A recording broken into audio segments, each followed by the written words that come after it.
आकांक्षा दुबे की मौत पर पुलिस का बड़ा खुलासा। मां के आरोपों को पलट दिया। समर सिंह नहीं बल्कि ये है असली दोषी।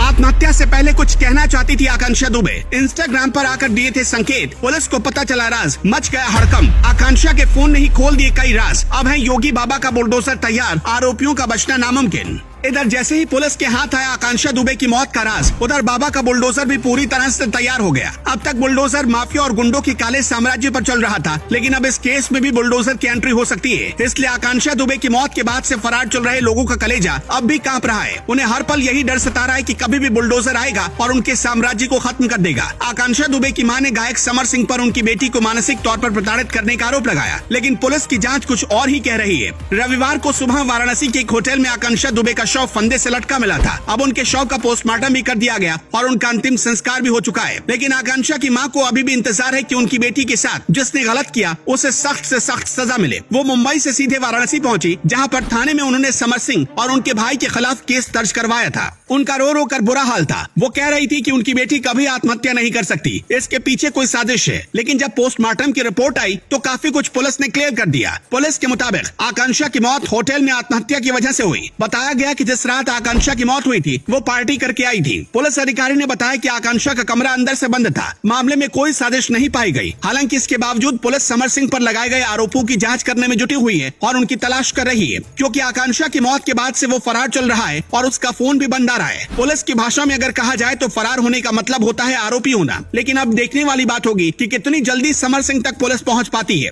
आपको बता दें कि जिस दिन आकांक्षा का शव होटल के कमरे में मिला उसी दिन उनका एक गाना भी पवन सिंह के साथ रिलीज हुआ था। बताया जा रहा है कि इस गाने को लेकर आकांक्षा दुबे बहुत खुश थी, लेकिन वो इसको रिलीज होते हुए अपनी आंखों से देख नहीं पाई। बताया जा रहा है कि पिछले कई दिनों से आकांक्षा दुबे मानसिक तनाव से जूझ रही थी, जिसकी वजह से वो लगातार डिप्रेशन में जा रही थी। अगर आकांक्षा की मां के आरोपों को देखें तो उनका दावा है कि उनकी बेटी पर समर सिंह लगातार केवल अपने साथ काम करने का दबाव बना रहा था। आरोपों के मुताबिक समर सिंह आकांक्षा को समय से पैसे नहीं देता था और अब दोनों के बीच रिश्ते होने की खबरें भी सामने आ रही है। इसलिए पुलिस अब लव एंगल से भी इस मामले की जांच कर रही है। आकांक्षा का फोन खंगाला जा रहा है और ये पता लगाया जा रहा है कि आखिर उन्होंने आत्महत्या करने से पहले किन किन लोगों से बात की और क्या समर सिंह से भी उनके उस रात कोई बात हुई थी या नहीं। कुल मिलाकर व्हाट्सएप चैट और मैसेज को भी पुलिस रिट्रीव करने में जुटी हुई है, ताकि जल्द से जल्द इस केस से जुड़े सभी रहस्यों को सुलझाया जा सके। आपको बता दें कि आकांक्षा दुबे मूल रूप से यूपी के भदोही जिले के चौरी इलाके की रहने वाली थी, लेकिन 3 साल की उम्र में ही वो परिवार के साथ मुंबई शिफ्ट हो गई। आकांक्षा के परिवार वालों का सपना था कि उनकी बेटी पढ़ लिख कर IPS अफसर बने, लेकिन उनका मन डांस और एक्टिंग में लगता था। इसी वजह से पढ़ाई पूरी करने के बाद वो फिल्मी दुनिया में आ गई। हालांकि जब बीच में 2019 में पूरी दुनिया पर बुरा वक्त आया, तब आकांक्षा के लिए काम मिलना भी मुश्किल हो गया। बताया जाता है कि इस दौरान वो डिप्रेशन में आ गई, लेकिन बाद में धीरे धीरे उनकी जिंदगी में सब कुछ ठीक होने लगा। उन्होंने दोबारा फिल्मों और गानों में वापसी की और अपने लाखों चाहने वालों का दिल जीत लिया। आकांक्षा की उम्र केवल 25 साल की थी और वो 25 साल में ही भोजपुरी की नामी हीरोइन बन चुकी थी। लेकिन इससे पहले कि वो शोहरत की बुलंदियों तक पूरी तरह पहुंच पाती, उन्होंने अपनी जिंदगी को इसी मोड़ पर खत्म करने का फैसला लिया।